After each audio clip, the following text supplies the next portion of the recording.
Karena sekarang direkam. Ya. Harus lebih hati-hati dong ngomongnya ya.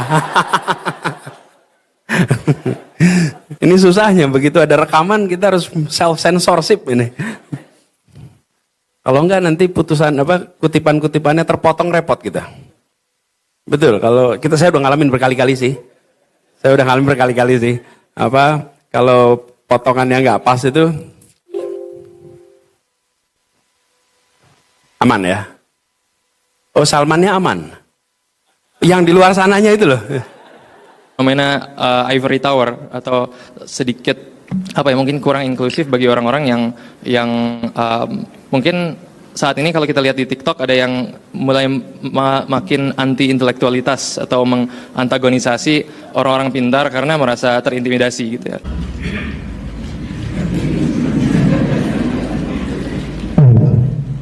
Selamat siang Pak Anies. Selamat siang. Saya sebetulnya karena alumni AFN pengen bilangnya Kak Anies. Ya. Tapi mengingat saya posisi di sini sebagai murid yang ingin belajar kepada seorang guru ilmu, saya memposisikan diri melihat Bapak sebagai Bapak Guru pada sesi kali ini. Panggil Kak aja nggak apa-apa. Baik, saya juga tertekan ini ya. Ini sudah cukup lama tertahan kegiatan kita, qadarullahnya. Dan hal yang menariknya adalah rekan-rekan sekalian, teman-teman, ada guru juga yang pernah berkata, kadang apa yang ditakdirkan oleh Allah adalah bukan sesuatu yang kita inginkan, tapi sesuatu yang kita butuhkan. Dan siapa tahu, barangkali tadi siang, beberapa menit terakhir Allah menginginkan kita untuk belajar tentang sabar. Sebelum nanti belajar dari Bapak Anies mengenai apa yang akan disampaikan beliau setelah ini. Oleh karena itu, Kak Anies sudah siap? Belum. Oke. Saya ice breaking dulu seperti ya. Diterusin dulu ya. Oke. Baik. Rekan-rekan sekalian, saya ingin memperkenalkan sedikit. Oke. Yang ada di hadapan Pak Anies sekarang ini adalah mereka yang disebut sebagai aktivis masjid. Apa itu aktivis masjid? Adalah mereka yang menjadi kader Masjid Salman ITB. Bahasanya kader cukup militan ya, kayak mau bakar ban gitu. Tapi yang dimaksud kader di sini adalah mereka mungkin di sini ada yang sudah bekerja, ada yang sudah menikah, ada yang mahasiswa ITB, ada yang mahasiswa UPI, mahasiswa UIN Bandung, dan dari berbagai latar belakang yang berbeda. Dan ada yang di luar Bandung. Betul. Saya dari Padang, Pak. Oh, Haki dari Padang. Saya dari Padang, betul. Oke.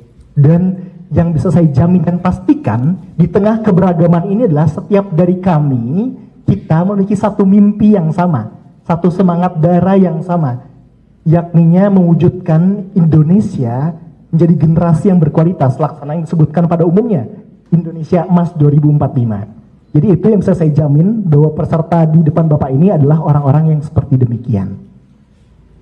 Sekarang sudah siap, Anies? Okay. Sebelum itu saya ingin menyampaikan beberapa hal kepada rekan-rekan peserta sekalian. Sebagaimana seorang muslim yang baik, tentunya kita mengetahui bahwa adab untuk menuntut ilmu adalah untuk bisa meniatkan dan mengikhtiarkan semua yang dipelajari pada Allah utamanya. Dan di awal kita sudah mendengarkan lantunan ayat suci Al-Quran dan mengucapkan basmalah. Maka di sini saya ingin mengingatkan kembali untuk sama-sama meneruskan niat ketika mendengarkan apa yang disampaikan oleh guru ilmu kita. Semoga bisa memberi manfaat dan keberkahan bagi kita pun bagi beliau tentunya.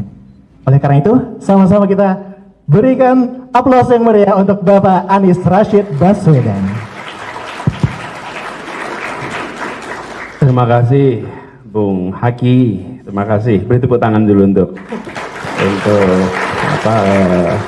moderator kita. Assalamualaikum warahmatullahi wabarakatuh. Alhamdulillah wa syukurillah wa la hawla wa la quwata illa billah. Allahumma sholli wa sallim wa barik ala sayyidina Muhammad wa ala alihi wa sahbihi ajmain. Raditu billahi rabbah wa bil islami dina wa bil muhammadin nabiyya wa rasulah. Rabbi zidni ilma warzuqni fahma. Amin. Amma ba'du. Yang saya hormati dari Prof. Miftah, kita jumpa di bawah Prof. Miftah Farid. Yang saya hormati Ketua Dewan Pengawas Yayasan YPM Salman, Prof. Hasanuddin dan Ketua Umum Pengurus Profesor Suwarno yang tadi memberikan sambutan. Kita beri tepuk tangan dulu untuk seluruh pengurus Yayasan Masjid Salman. Kemudian Prof. Umar Khayyam yang membawahi mahasiswa kaderisasi dan semua saja para peserta. Jadi namanya peserta apa ini Bapak Umar Khayyam? Ini kan yang ini intelektual muda atau negarawan muda ini? Atau semua? Semua. Oke. Yang merasa semuanya acungkan tangan. Yang merasa intelektual saja acungkan tangan. Ya. Jadi senang sekali saya bisa kembali ke Masjid Salman. Ini tempat yang jadi inspirasi bertumbuhnya gerakan-gerakan mahasiswa di kampus-kampus di berbagai tempat seluruh Indonesia. Dan ini tempat yang punya sejarah panjang bagi pergerakan. Karena itu buat adik-adik semua di sini, Anda patut untuk belajar sejarah. Tapi yang lebih penting lagi, Anda bersiap untuk membuat sejarah di masa depan, ya. Jadi Anda siap-siap tuh. Tapi jangan lupa pelajarannya. Ini inspirasi. Jadi training-training ini mengingatkan saya, Pak, pada masa waktu saya masih kuliah. Waktu kuliah dulu, saya punya berkesempatan untuk menjemput satu orang yang saya kenal dulu tokoh di Salman. Namanya Imaduddin Abdurrahim. Bang Imad. Nah, saya ini kenal Bang Imad dari buku Kuliah Tauhid. Masih ingat ya Kuliah Tauhid tuh? Kuliah Tauhid bukunya Bang Imad itu saya kagum betul dengan buku itu, saya baca gitu. Tapi juga saya itu terkejut ketika baca buku itu bahwa ternyata Bang Imad itu lulusan ITB. Saya pikir ini ulama kiai gitu. Ternyata di ITB ada juga ya kiai gitu ya. Ulama ITB, Bang Imad itu. Nah, kebetulan Bang Imad datang ke Jogja, saya yang dapat tugas menjemput. By the way, teman-teman semua, kalau jadi panitia, saya dulu sering jadi panitia, seksi transportasi. Bukan paling pentingnya, yang paling penting itu kan ketua, sekretaris, tapi seksi transportasi itu supir. Tapi dia yang jemput pembicara, yang nemenin pembicara, dia yang paling banyak kenal dengan semua pembicara yang diundang ke kampus. Jadi saya dapat kesempatan tuh Bang Imad. Nah, saya ngobrol, saya nemenin Bang Imad.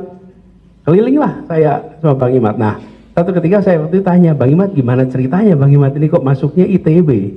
Jurusannya listrik. Lalu beliau cerita, saya ini di Sumatera Utara. Lalu saya masih duduk di bangku SMP kalau nggak salah atau SMA, ada peresmian Bendungan Asahan. Pada saat peresmian Bendungan Asahan, yang datang adalah Bung Hatta. Pada masa itu belum ada televisi, radio masih minim, koran belum masuk. Jadi semua orang itu kepengen lihat yang namanya pemimpin Indonesia dari Sumatera itu seperti apa sih? Namanya Bung Hatta. Jadi beliau cerita dia dan orang-orang di kampungnya itu jalan kaki sampai 6 jam ke lokasi peresmian, pengen lihat Muhammad Hatta. Bang Imad berangkat lalu menonton pidato peresmian. Nah, dalam pidato itu Bung Hatta bilang, ini kita meresmikan Bendungan Asahan, kita akan perlu membangun lebih banyak lagi bendungan-bendungan seperti ini. Indonesia masa depan membutuhkan pembangkit energi lebih banyak lagi, bendungan seperti lebih banyak lagi. Dan beliau katakan ini, Indonesia akan membutuhkan insinyur-insinyur listrik yang banyak di masa depan. Lalu apa kata Bang Imad? Semua anak muda pulang kampung pengen jadi insinyur listrik. Karena kata-kata Bung Hatta. Dan itu sebabnya lalu Bang Imad katanya berangkat ke Jakarta, ke Bandung, ambil jurusan listrik, kata Bung Hatta. Walaupun sesudah perjalanan katanya kurang cocok. Jadi akhirnya pindah bidang gitu. Tapi saya mendengar cerita itu, kemudian reflektif aja. Segitunya ya? Apa ya segitunya? Bayangkan, Bung Hatta itu profesinya apa itu? Kalau ditanya hari ini, profesinya apa Bung Hatta ini? Politisi, oke? Yang dijauhi orang hari ini tuh loh. Nah iya, Politisi. Politisi pidato, semua mendengarkan dan semua mengatakan saya akan taati apa yang dikatakan. Tidak ada yang pulang itu sambil mikir, adiknya Bung Hatta usaha listrik apa ya? Adiknya Bung Hatta ikut tender di mana ya? Temannya Bung Hatta punya urusan pembangunan, nggak ada. Tidak ada satupun yang mendengar pidato Bung Hatta lalu membayangkan Bung Hatta lagi ngasih kode sama teman-temannya, siap-siap proposal. Enggak, Bung Hatta lagi bicara dan anak-anak muda pulang pengen jadi insinyur listrik. Apa artinya? Ada kepercayaan tanpa syarat pada pemimpinnya. Itu yang harus kita kembalikan di Republik ini hari ini. Boleh tepuk tangan, enggak apa-apa. Itu yang harus dikembalikan, bagaimana pemimpin itu dipercaya dan kemudian rakyat bergerak bersama atas visi yang dimiliki oleh pemimpin. Pemimpin itu, Anda kan insya Allah pemimpin ini kan, betul ya? Oh, kurang yakin gitu loh. Yakin? Dek, dua orang angkat kursi di sini, Dek. Ini kursi ini, Anda yang kucir dan belakangnya yang putih, ini berdua ini kursi ini diangkat, pindahin ke sana nih,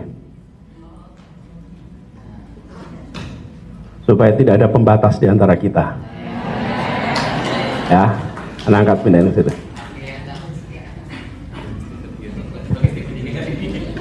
Nanti hadiahnya buku boleh dah. Ya, makasih. Memang akhir-akhir ini kursi itu sulit didapat, Gus ya.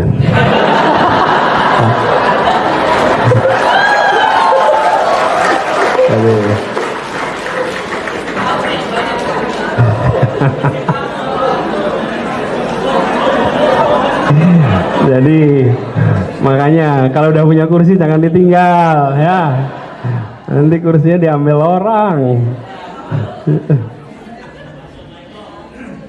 Jadi teman-teman sekalian, sampai mana tadi ngomong kursi?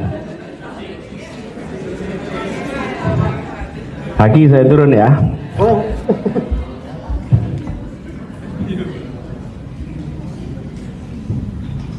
Jadi teman-teman sekalian, itulah pemimpin. Nah, teman-teman di sini yang akan jadi intelektual muda, negarawan muda, entrepreneur muda, Anda akan jadi pemimpin. Adalah pemimpin, dan hari ini juga Anda memimpin. Apa kriteria utama pemimpin muda dibandingkan pemimpin tua? Apa, atau kira-kira gini, apa yang membuat Anda, seseorang ini disebut pemimpin?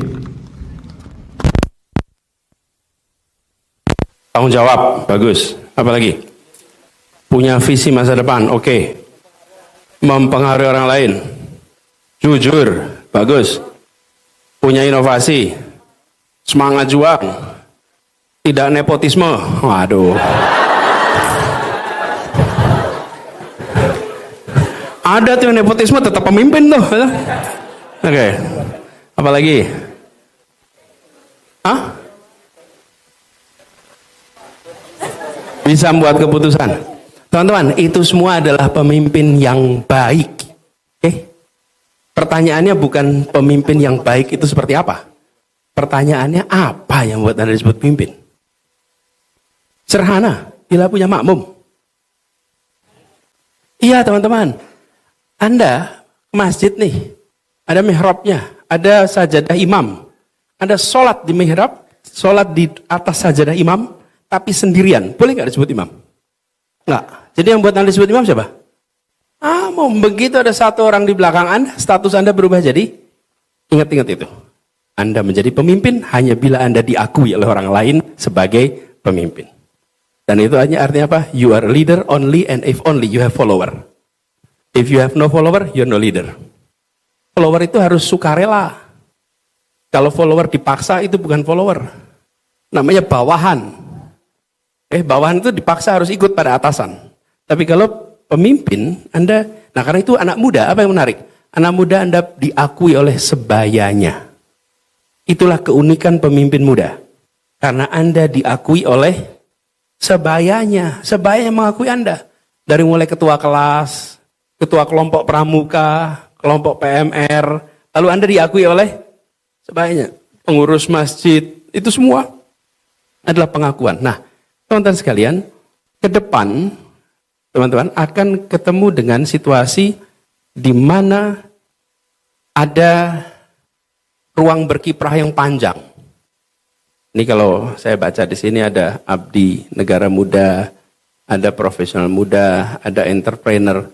Tadi saya minta disiapkan flip chart. Saya coba gambar di sini, teman-teman.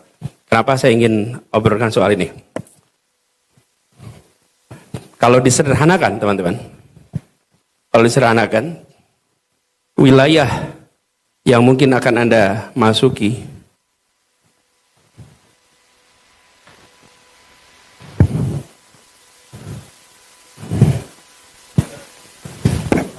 nggak apa-apa. Nah, ini dia. Sama seperti listrik ini mendadak mati. Tapi nggak usah konspirasi, memang ada kecelakaan di situ. PLN itu kasihan loh Bapak Ibu. Saya sering cerita, bekerja di pemerintah itu seperti PLN. Saat berfungsi nggak ada yang bilang terima kasih. Memang ada yang WA ke PLN terima kasih ya listrik nyala, nggak ada. AC nyaman, nggak ada.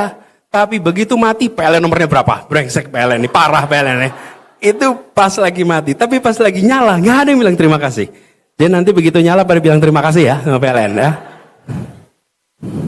Banyak insecurity loh di situ.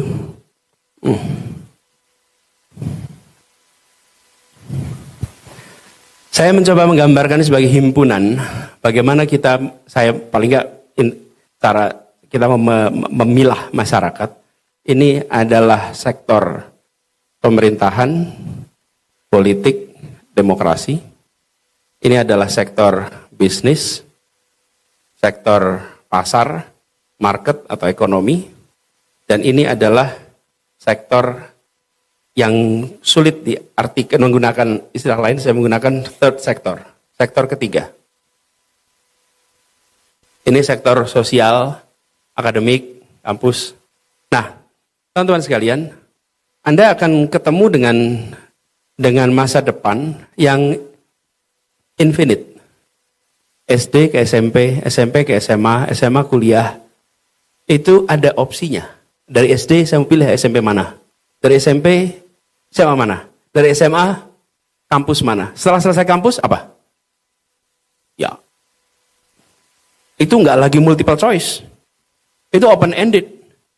Berapa tahun? Nggak ada ujungnya. Kuliah ada ujungnya. SMA ada ujungnya. Tapi begitu di sana nggak ada ujungnya teman-teman. Nah, saya ingin membayangkan teman-teman semua memproyeksikan kira-kira ruang Anda akan di mana nih? Di wilayah bisnis ekonomi, di wilayah politik, pemerintahan, demokrasi, atau di ruang sektor ketiga. Ini akademik, sosial, NGO di sini. Nah, tapi ini tidak terpisah. Ada yang berada di tengah sini. Dan ada juga yang bisa mengerjakan tiga-tiganya di sini. Oke?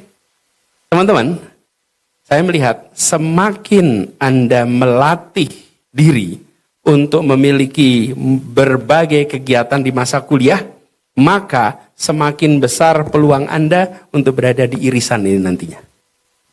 Dan yang berada di irisan ini bisa mengerjakan berbagai hal bersama-sama. Oh ya, makasih.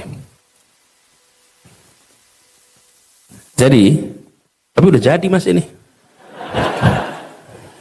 Kalau sekarang jadi nggak proporsional nanti ya. Oke.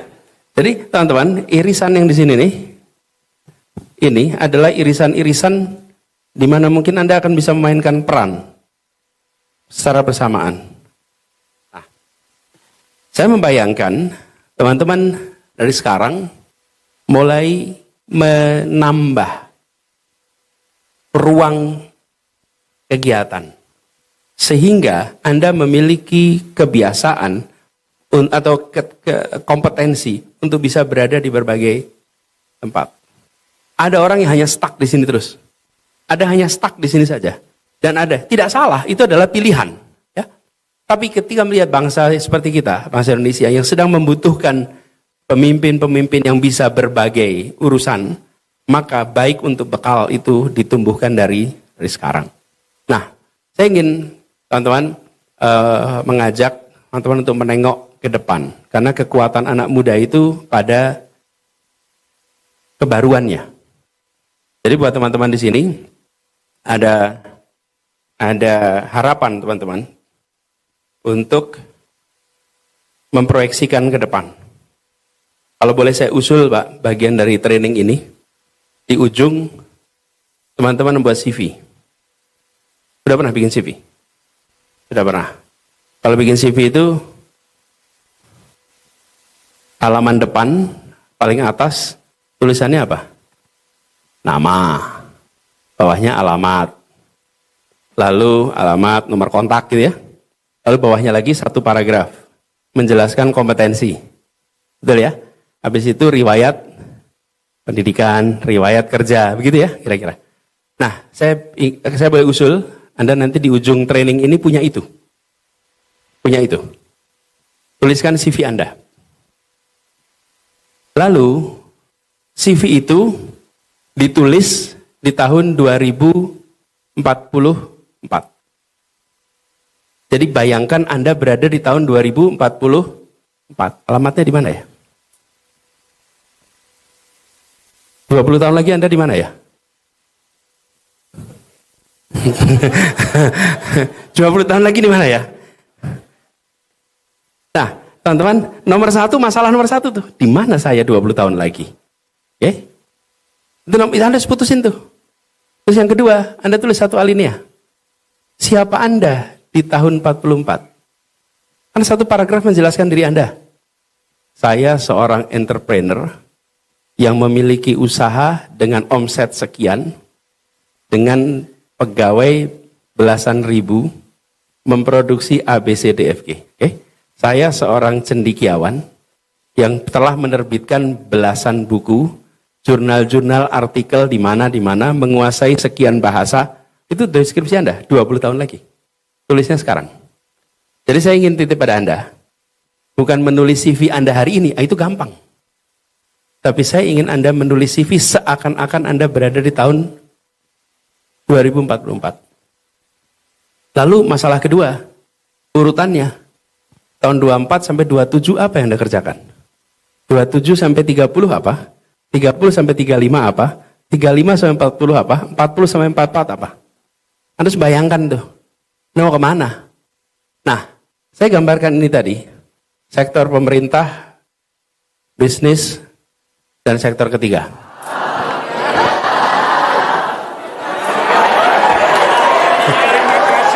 Nah,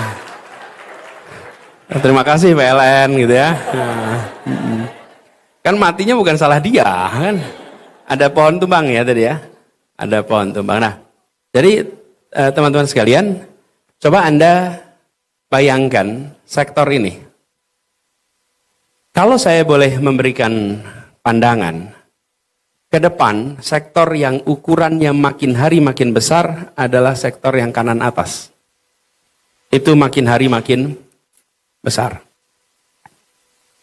Bukan yang kiri tidak penting, tapi secara ukuran itu lebih kecil. Makin hari sektor ini akan makin besar. Dan kita makin membutuhkan pemimpin-pemimpin di dunia perekonomian yang memiliki semangat perjuangan. Yang memiliki kemauan untuk memajukan masyarakat, bukan hanya memajukan dunia usaha. Jadi ini sektor yang saya lihat akan berkembang. Tapi yang di sisi pemerintah, politik demokrasi, itu tetap akan instrumental. Secara jumlah mungkin akan berkurang. Kalau kita lihat ke depan dengan adanya kemajuan teknologi, banyak aktivitas-aktivitas yang nanti akan mengalami digitalisasi, pemanfaatan artificial intelligence dan lain-lain. Jadi tren jangka panjangnya itu akan mengecil. Nah, sektor ketiga itu padat, besar, tapi dia tumbuhnya akan sangat bergantung kepada kekuatan sektor bisnis, pasar, dan perekonomian. Disitulah nanti mulai tumbuh. Nah, jadi Jadi saya usul, kalau boleh teman-teman, pikirkan untuk memiliki kekuatan di aspek ini. Lalu, apa yang kemudian perlu kita tumbuhkan sama-sama? Saya tidak mau jauh-jauh, saya mau mereview apa yang sudah disepakati di dalam kebutuhan masa depan lewat dunia pendidikan. 3 unsurnya. 1 adalah karakter, 2 adalah literasi, 3 adalah kompetensi. Yang karakter udah jelas lah. Karakter moral dan karakter kinerja. Karakter moral apa? Rendah hati, soleh, kemudian jujur. Itu contohnya. Karakter kinerja, sederhana. Kerja kelas, kerja tuntas, kerja tangguh. Ini dua-duanya harus kuat. Jadi buat teman-teman semua di sini, mudah-mudahan pelatihan-pelatihan ini membekali Anda dengan karakter itu.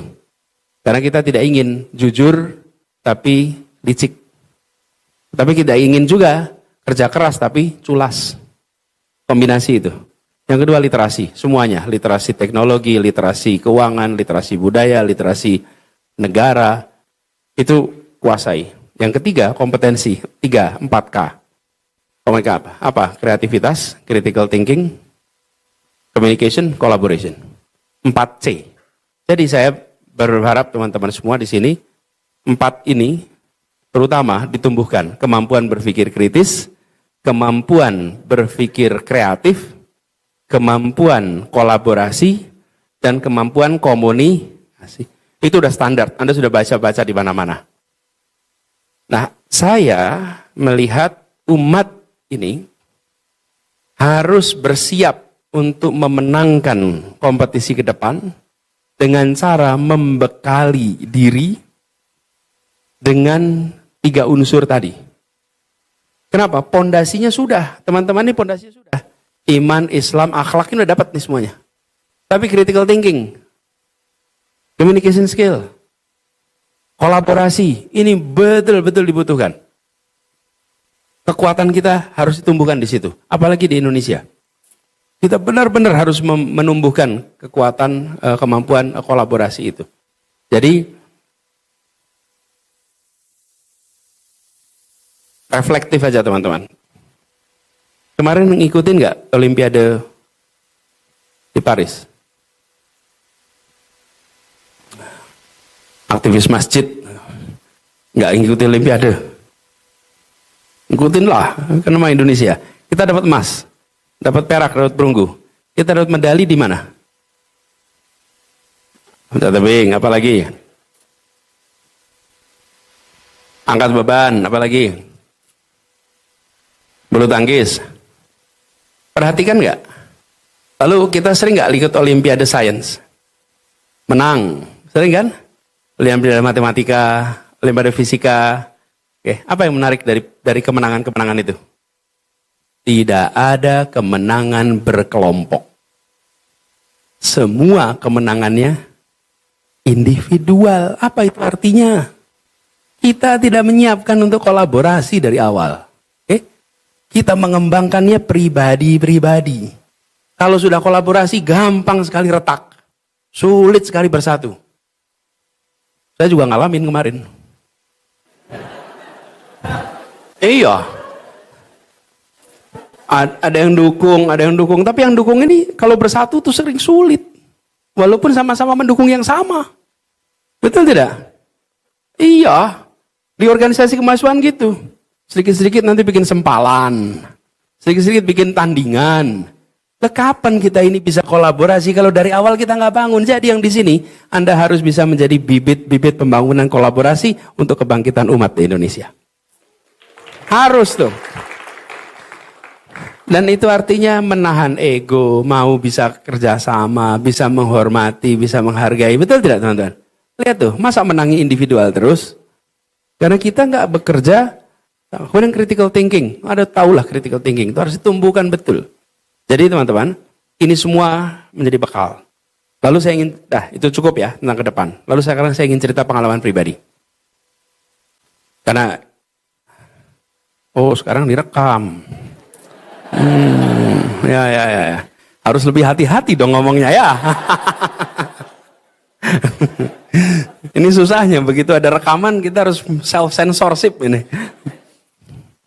Kalau enggak nanti kutipan-kutipannya terpotong repot kita. Betul, kalau saya udah ngalamin berkali-kali sih. Kalau potongannya nggak pas itu aman ya. Oh, Salmannya aman. Yang di luar sananya itu loh. Gak tahu kenapa ada orang-orang yang waktunya longgar, Pak, untuk melakukan cropping video, Pak, gitu. Jadi buat yang nanti mau cropping video boleh baca rekaman saya ini ya, gitu. Ini kembali pada tadi, saya ingin sampaikan teman-teman, ketika pengalaman perjalanan kami, saya melihat bahwa walaupun kita memiliki tugas di kampus, tugas di dunia usaha, tugas di pemerintahan, tapi kita juga punya tanggung jawab moral sebagai anak bangsa. Dan sebagai anak bangsa, sebagai bagian dari perjuangan umat, kita harus melakukan aktivitas di luar. Yaitu membangun gerakan apapun. Terlibat dalam gerakan apapun. Jadi saya usul pada teman-teman semua, proyeksi ke depan, memiliki kekuatan pada bidang dan karirnya. Tapi membangun gerakan, memperkuat gerakan sebagai aktivitas tanggung jawab moral. Kami dulu lakukan, kita membuat namanya Gerakan Indonesia Mengajar. Di mana Indonesia Mengajar itu merekrut sarjana-sarjana untuk menjadi guru di pelosok-pelosok Indonesia. Nah, dalam menjalankan itu, teman-teman, ini dari pengalaman kami, kita perlu mencari narasi untuk menerjemahkan gagasan agar dia bisa menggerakkan. Narasi yang menggerakkan. Jadi teman-teman ke depan saya usul memikirkan serius apa yang Anda kerjakan dan mikirkan bagaimana mengajak orang lain untuk terlibat dalam gerakan yang mungkin nanti Anda buat. Jadi jangan hanya membuat program, tapi membuat gerakan. Dalam gerakan ada program, tapi dalam program belum tentu ada gerakan. Nah, ini artinya kalau ketemu dengan masalah bukan hanya menyelesaikan masalah, tapi mengajak semua pihak menyelesaikan masalah. Jadi kekuatannya ada pada mengajak semua pihak menyelesaikan masalah. Nah, itulah yang menjadi gerakan. Kami ketika memulai Indonesia Mengajar bukan mencoba menyelesaikan masalah, tapi mencoba mengajak semua pihak untuk menyelesaikan masalah. Nah, dengan begitu, maka kita akan membangkitkan rasa kepemilikan atas masalah. Negeri ini, Republik ini dibangun dengan semangat gerakan, bukan program. Dan cirinya semangat gerakan apa? Semua orang ikut turun tangan. Semua orang ikut terlibat. Coba bayangkan, kalau negeri ini diatur sebagai program. Mempertahankan kemerdekaan itu programnya Kementerian Pertahanan. Tentara sekutu datang, rakyat bilang, silahkan Kementerian Pertahanan berperang melawan sekutu. Karena itu program Anda. Rakyat nunggu aja, semoga menang. Kalau kalah dikritik, kalau menang dipuji. Itu program. Tapi gerakan, semua turun tangan. Semua terlibat. Kenapa? Karena saya merasa memiliki atas ini semua. Nah, dalam perjalanannya, ini nuansa gerakan itu makin hari makin turun. Sehingga semua yang dikerjakan besar-besar Republik ini disebutnya program. Bukan sebagai gerakan. Nah, saya berharap teman-teman di sini, Anda bersiap untuk mengembalikan spirit gerakan itu kembali. Agar negeri ini penuh dengan gerakan. Karena begitu gerakan, dia akan bisa mengajak semua terlibat, dia akan bisa bertahan lintas generasi. Dan itulah spiritnya gerakan. Dan tokoh-tokoh gerakan itu tidak bisa dimunculkan di ujung. Di ujung itu masih di tengah karir. Dimulainya ketika masa penumbuhan. Kapan masa penumbuhan? Salah satunya masa mahasiswa. Di sini semua mahasiswa. Mayoritas. Coba yang mahasiswa angkat tangan. Oke. Semua ini sudah menikah belum menikah? Belum. Jadi ini adalah forum apa jadi namanya Bu? Mudah-mudahan ya teman-teman mahasiswa berarti ini pelatihan. Belum menikah berarti masih panjang nih perjalanan Anda ke depan. Saya pesan tumbuhkan spirit gerakan itu dari sekarang. Terlibatlah gerakan.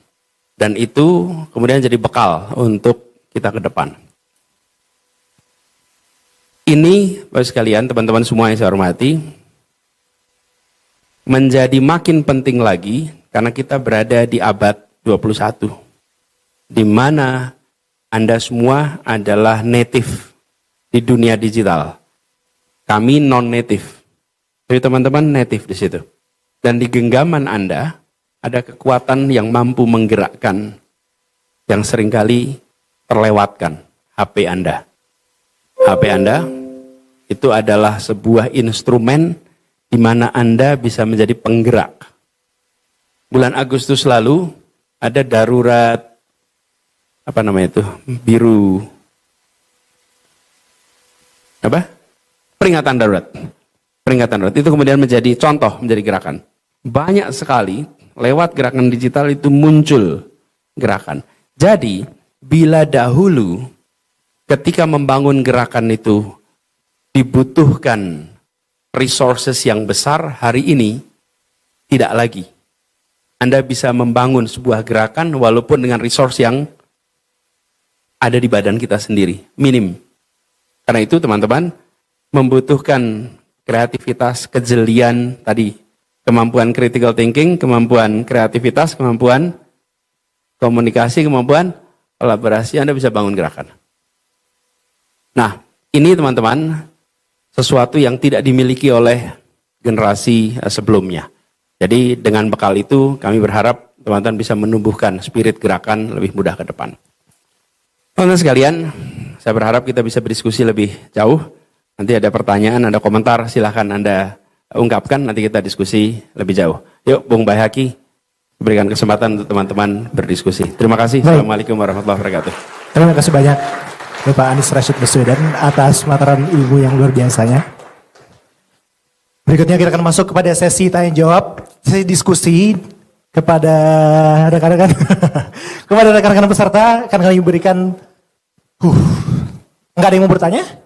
Oh, tidak ada. Kak Haki ini kita tidak kenal.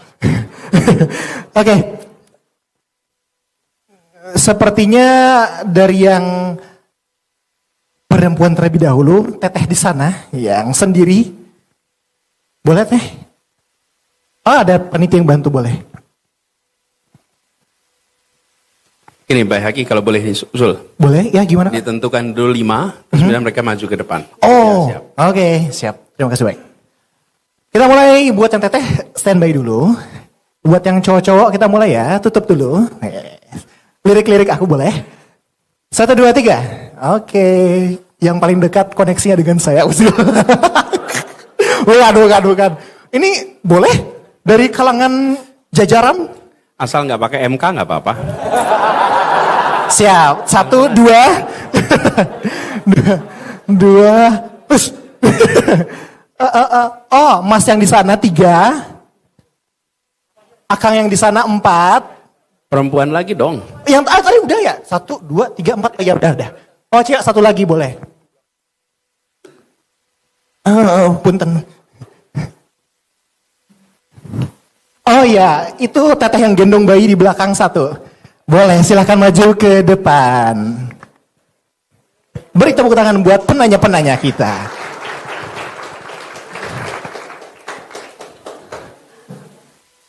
Kesini Mas, Kang. Ya, kesini. Hei, ada 1, 2, 3, 4. Apa saya salah hitung ya? Enggak, bener 5 kan? Oke, boleh dimulai, Anies? Boleh dari tetehnya ya. Perkenalkan dan diberi pertanyaannya.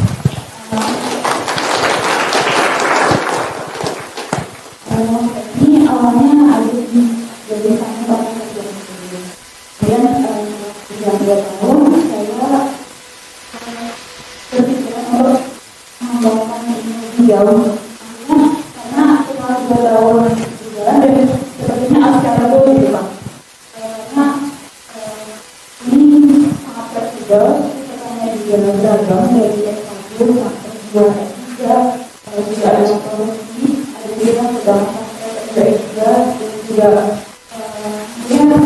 ya tidak semua orang bisa kesini dan juga bisa melaksanakan kegiatannya masing-masing bebas. Mungkin banyaknya kira-kira kalau misalnya saya mau mengelola ini menjadi seperti rumah kemungkinan saat ini, apa bisa saya beberapa karena maksudnya di sini sekarang berada di rumah dan hanya akwal. Sekarang saya sedang mencari penggerak untuk Iwan dan itu sepertinya kayak sulit sekali gitu Pak. Iwan itu berdiri di rumah ini.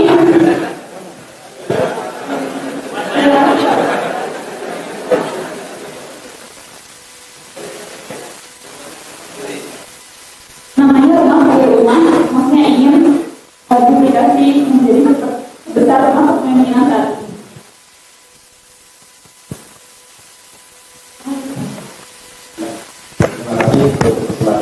Oke, boleh kembali, Pak.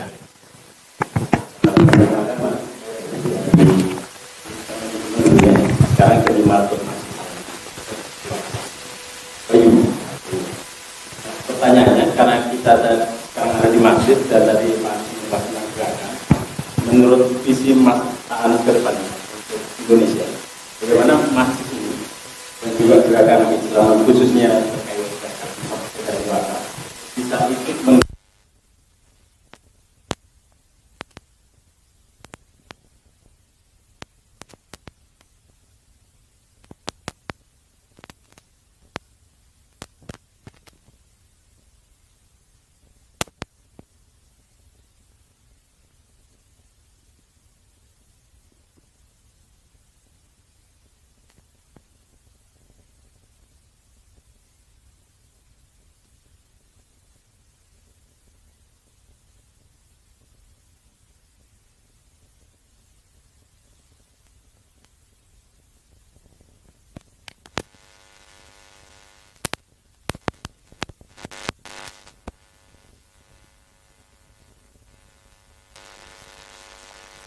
yang dianggap tidak baik dan lainnya. Kemudian ini saya mohon izin bertanya, mungkin semoga aman ya Pak. Mereferal dulu sesuatu yang pernah diungkapkan oleh jubirnya Pak Anies waktu Pak Anies mencalonkan sebagai gubernur Jakarta. Beliau bilang ya politisi itu setelah beliau masukin ya kotor lah, tanda kutip, semuanya kotor dan penuh dengan kotoran dan itulah. Nah tapi kalau saya lihat Pak Anies kan insya Allah sebagai seorang yang bersih dan juga politisi yang amanah insya Allah Pak. Semoga ekspektasi saya benar ya Pak. Amin. Nah ingin ini Pak mungkin di-sharingkan ataupun dikasih tips dan triknya bagi kami yang masih muda-muda supaya nanti ketika ingin minat bergabung di politik itu tidak menjadi bagian yang kotornya ataupun tidak dikotori Pak. Tadi kotori dalam artian seperti yang sekarang sedang rame ya Pak, rekan Bapak.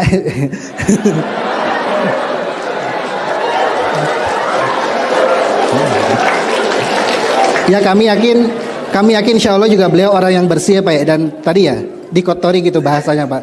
Nah ini minta tips dan triknya bagi Bapak biar kami yang muda-muda ini tidak menjadi orang yang kotor ketika berpolitik dan juga bersih, tidak dikotori dari luar seperti itu Pak. Terima kasih.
dan juga kepenulisan. Saat ini sedang membangun sebuah komunitas nulis namanya Nyarita Bandung. Kemudian ada salah satu poin dari apa yang Bapak sampaikan yang menarik, yaitu soal inklusivitas dalam gerakan. Itu kita bukan berfokus pada menyelesaikan masalah, tapi mengajak semua orang untuk mencoba menyelesaikan masalah. Dan di sini ada satu barrier atau blocker dalam membangun gerakan itu, terutama dalam hal literasi dan hal-hal yang berbau intelektual, itu karena ada sedikit fenomena ivory tower atau sedikit mungkin kurang inklusif bagi orang-orang yang mungkin saat ini kalau kita lihat di TikTok ada yang mulai makin anti intelektualitas atau mengantagonisasi orang-orang pintar karena merasa terintimidasi gitu ya. Dan itu menjadi semakin rangkul. Jadi pertanyaan saya adalah bagaimana caranya menyikapi hal tersebut dalam membangun gerakan yang sifatnya adalah memang branding utamanya adalah intelektualitas bagi orang-orang yang justru target utamanya adalah orang-orang yang tidak ingin tergabung ini. Itu menurut saya. Terima kasih.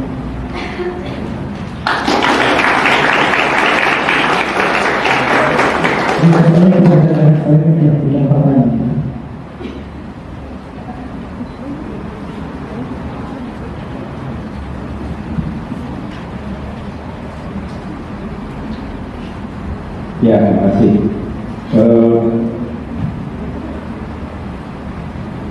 Normalita, mana normalita? Ya, terima kasih.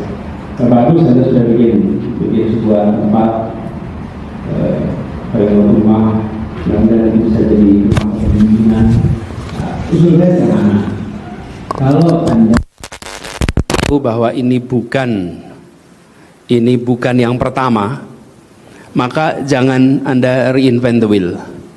Jadi usul saya tidak akan memberikan usulan teknis, tapi usulan saya, Anda datangi rumah-rumah kepemimpinan yang ada. Anda tanya do don'ts-nya, Anda tanya berhasil gagalnya. Lalu dari situ Anda manfaatkan. Karena Anda bukan yang pertama. Jadi paling gampang begitu. Dan dengan cara begitu, kemudian Anda nanti bisa melampaui usia biologis.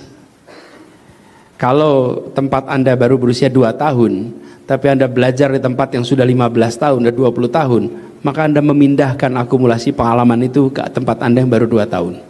Dan disitulah keuntungannya. Teman-teman lihat Korea Selatan. Korea Selatan itu dalam waktu 60 tahun mengalahkan yang dikerjakan Eropa Barat 350 tahun. Kenapa? Ya karena dia pindahkan itu pengalaman itu, sehingga dalam waktu yang singkat dia bisa mengejar. Nah teman-teman juga begitu. Kalau Anda tahu bukan yang pertama, ini tuh urusan, semua urusan, bukan hanya urusan yang dibuat oleh normalita tadi. Kemudian Bayu, sama Bayu, saya tidak akan memberikan petunjuk teknisnya Bayu. Ini bukan yang pertama kita menginginkan zakat menjadi penggerak untuk peningkatan kesejahteraan. Ada banyak tempat yang sudah menyelenggarakan dan berhasil. Jangan reinvent the wheel. Teman-teman, inspirasi itu tidak datang dari meditasi, teman-teman. Inspirasi itu datang dari interaksi. Anda datangi, Anda berinteraksi dengan yang pernah mengerjakan. Kalau Anda berinteraksi, ini teman-teman, alat ini dipakai, teman-teman. Sayang alat ini, kita punya sosmed, kita punya, pada punya sosmed kan di sini? Oke, temannya siapa? Teman SD, teman SMP, teman SMA, teman kuliah. Kalau itu terjadi, maka itu namanya alat modern merawat hubungan masa lalu. Yang Anda harus berteman dengan masa depan. Jadi misalnya Anda maulah teman dengan yang sukses dalam mengelola wakaf, mengelola sedekah.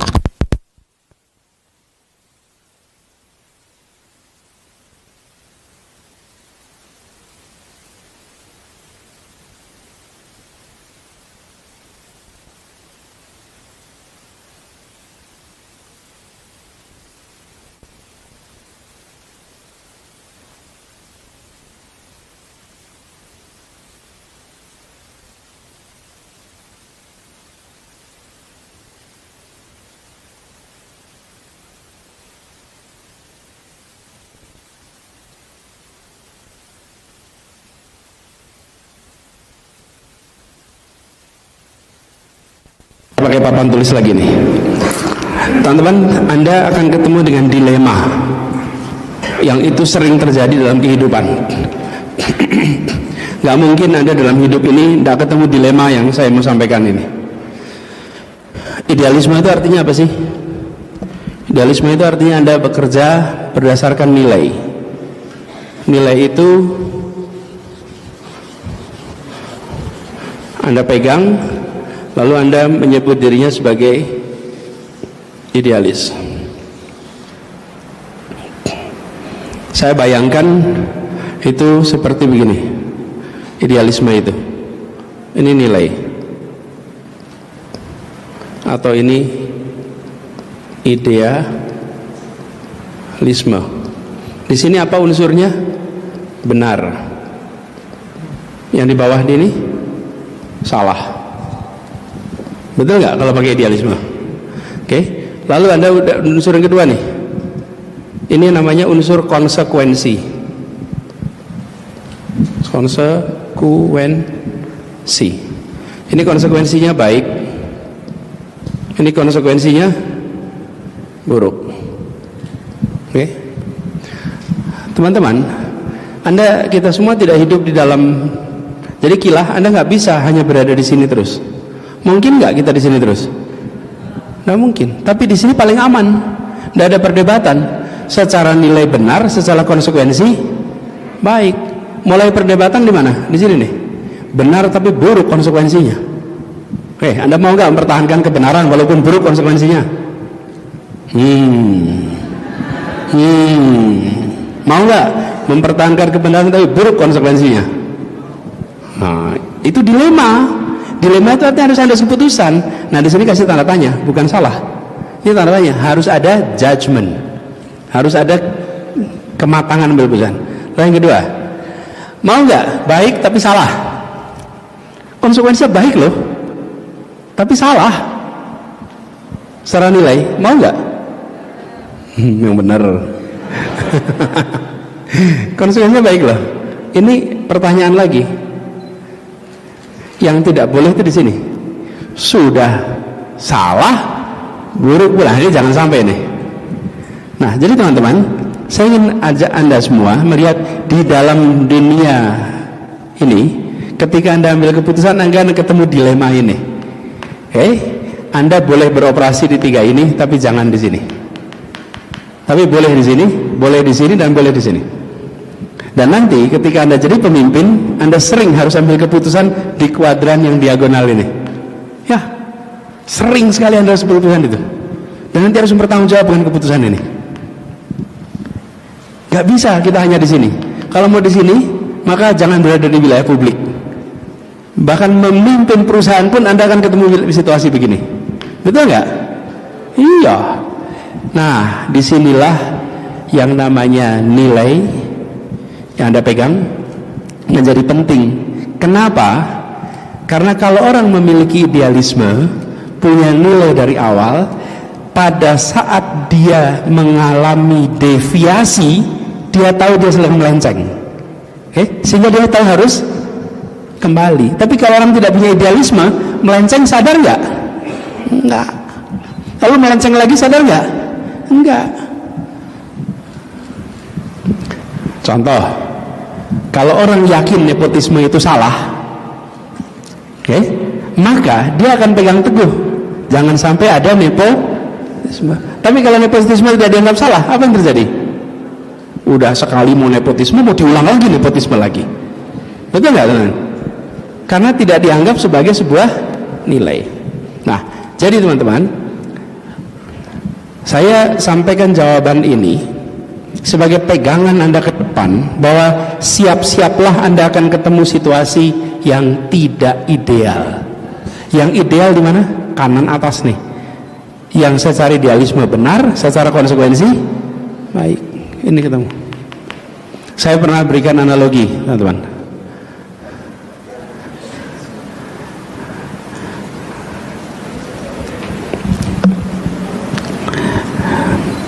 Kecelakaan di jalan yang satu arah, satu arahnya ke sana, jalannya satu arah, ada kecelakaan, rumah sakitnya di belakang sana, jaraknya 500 meter. Anda berada di situ, korbannya parah, lalu teman-teman harus berkeputusan, dibawanya muter dulu atau dibawanya melawan arus. Itu namanya apa? Baik, tapi kok Anda yakin mau mengerjakan itu? Itu ada namanya judgment, pertimbangan. Coba kalau Anda saklek, nggak boleh, lurus pokoknya. Demi idealisme saya, harus, ini setengah mati, jihad insya Allah. Bener aja. Nggak bisa, ini syahid nanti aman, nggak bisa. Jadi teman-teman, itulah yang saya maksud. Jadi teman-teman akan ketemu tuh situasi-situasi seperti itu. Jadi saya tidak ingin mengatakan ada satu rumus yang bisa untuk semua, tapi Anda harus bersiap menghadapi dilema itu, dan di situ Anda menakar. Saya pernah merekrut seseorang di kampus yang statusnya tersangka kasus korupsi, padahal dia bukan korupsi. Jadi dia membuat mengadakan pencetakan dokumen, lalu harus diulang karena ada tamu negara yang datang, maka dia tidak mungkin mengadakan tender ulang. Akhirnya dia menggunakan pemenang tender yang sebelumnya. Ternyata secara prosedur itu salah, dia menjadi tersangka korupsi. Dan saya waktu itu ambil keputusan yang oleh orang-orang dianggap sebagai keputusan yang salah, tapi menurut saya baik. Nah, di kemudian hari terbukti orang ini jujur, orang ini amanah dan mengerjakan banyak hal. Ini satu contoh dilema-dilema yang sering saya hadapi. Saya pernah menghadapi situasi, Bu, anak kuliah tahun keempat nih, beasiswa full dari kampus. Dia mencuri, terekam CCTV.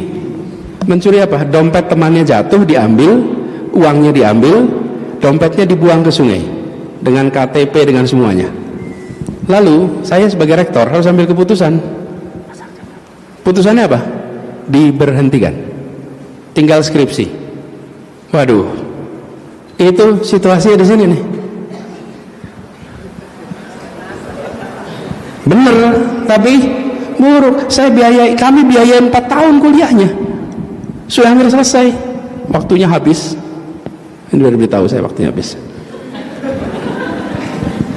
Jadi teman-teman sekalian, harus selesai, harus. Kenapa saya putuskan untuk diberhentikan? Karena ini adalah bibit koruptor di masa depan. Bila orang yang cerdas, orang yang punya kepemimpinan baik, tetapi tega untuk melakukan pelanggaran seperti ini, maka di kemudian hari dia akan sanggup untuk mengambil anggaran kita. Dia akan sanggup melakukan penyimpangan. Yang seperti ini dia harus dapat pelajaran yang akan diingat seumur hidup. Saya harus ambil keputusan seperti ini. Itu teman-teman. Nah, ini saya mau jawab yang Fajar tadi soal apa? Politik. Kalau di politik itu kotor. Kalau bisnis bersih itu kotor. Jadi gimana dong? Jadi kotor dan bersih itu bukan sektor. Baik di bisnis maupun di politik selalu ada praktek yang bersih dan ada praktek yang kotor. Tinggal bagaimana kita menjalaninya. Dan menurut saya kita harus jangan terbawa dengan persepsi itu terus. Kenapa? Karena lalu sulit sekali mengajak orang ikut di dalam proses politik. Karena proses politik diasosiasikan dengan kotor. Kalau bisnis bagaimana? Kompetisi di bisnis itu ketat juga, cuman tidak jadi berita. Coba Indomaret sama Alfamaret, kurang ketat apa kompetisinya? Ketat sekali. Ketat sekali, tapi nggak jadi berita, bukan? Sampai bikin ini terus gitu. Itu lebih ketat daripada caleg-caleg kita. Tapi tidak pernah jadi berita. Teman-teman, saya waktunya habis, jadi saya tidak akan teruskan lebih jauh. Tapi ada yang tadi ditanyakan tentang menulis. Rakyat, buku yang Anda pegang apa judulnya? Ya, penulisnya siapa? Ya, buku itu menurut saya, coba Anda angkat bukunya. Maju sini.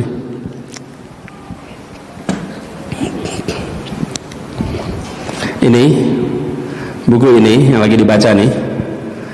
Ini namanya penulisnya Daron Acemoglu. Tahun ini menerima hadiah Nobel atas buku yang ditulis. Ini buku layak dibaca. Anda baca buku yang benar nih. Ini buku menjelaskan tentang bagaimana institusi ekonomi demokrasi harus berjalan. Dan ini kalau diakui oleh penulis-penulis lain barangkali biasa, tapi penulisnya dapat hadiah Nobel bidang ekonomi. Padahal dia adalah tulisan ilmu sosial. Jadi tunjukin sekali lagi nih, ya, buku ini rekomendasikan buat dibaca, ya. Oke, boleh duduk lagi. Saya usul pada teman-teman sekalian, kegiatan menulis ini harus ditingkatkan. Tolong teman-teman punya bukan hanya minat baca, tapi daya baca. Minat baca itu tinggi, tapi minat baca WA.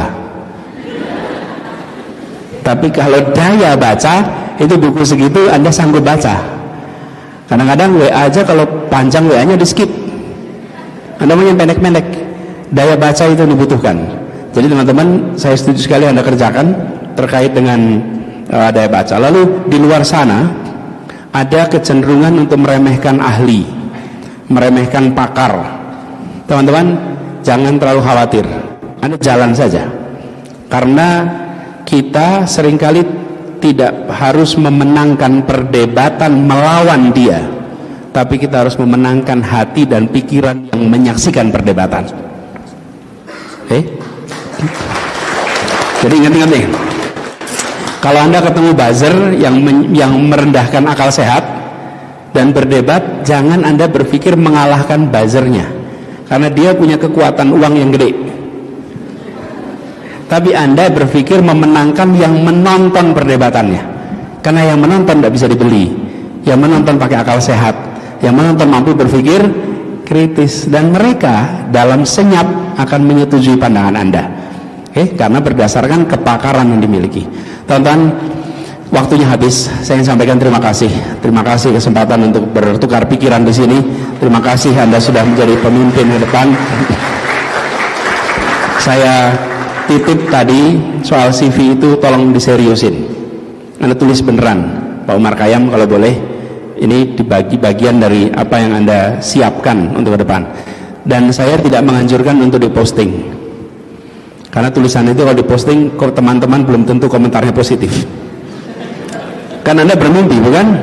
Mimpi itu simpan aja dulu, Anda revisi dulu, nanti sampai jalan Anda kembangkan. Tapi minimal menjadi guidance untuk teman-teman berjuang ke depan. Lalu saya titip pada teman-teman, gerakan, jangan hanya program. Kalau program menyelesaikan masalah, kalau gerakan mengajak semua pihak menyelesaikan masalah. Dengan begitu akan bisa sustainable. Terima kasih. Assalamualaikum warahmatullahi wabarakatuh. Waalaikumsalam warahmatullahi wabarakatuh. Jazakallah khairan kasiran. Kita ucapkan terima kasih banyak kepada Bapak Anies Rashid Baswedan.